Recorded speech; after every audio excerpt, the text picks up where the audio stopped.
Endoveril on käimas uus arendus Vega Residence.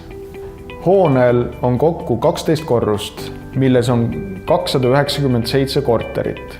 Korterid vahelduvad 35 ruutmeetrist kuni 105 ruutmeetrine. Maja elanikele on loodud avar ja turvaline parkla ja elanikud ei pea muretsema parkimiskoha leidmisega.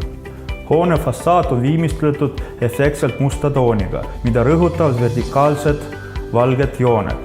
Samuti on majal hulganisti maastlaani aknaid. Hoonel on suurepärased vaated, mida saab nautida kas siis rõdudelt või siis katuseterrassilt.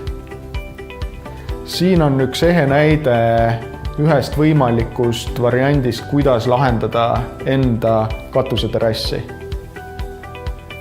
Vegale annab lisaväärtust tema üldkasutatavad ruumid.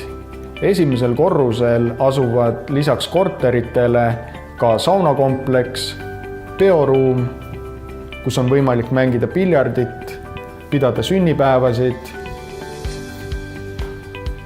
Lisaks on laste mänguruum, kus on võimalik korraldada laste sünnipäevasid. Kui lapsed tüdinevad toas mängimisest, on neil võimalus aega veeta õues paikneval mänguväljakul. Samal ajal on võimalus grillida või siis pidada pikniku.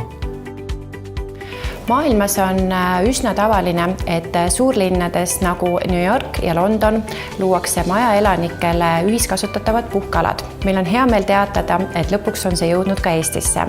Vega projekt pakub sarnast elukeskkonda ka oma elanikele ja see kõik neile on tasuta.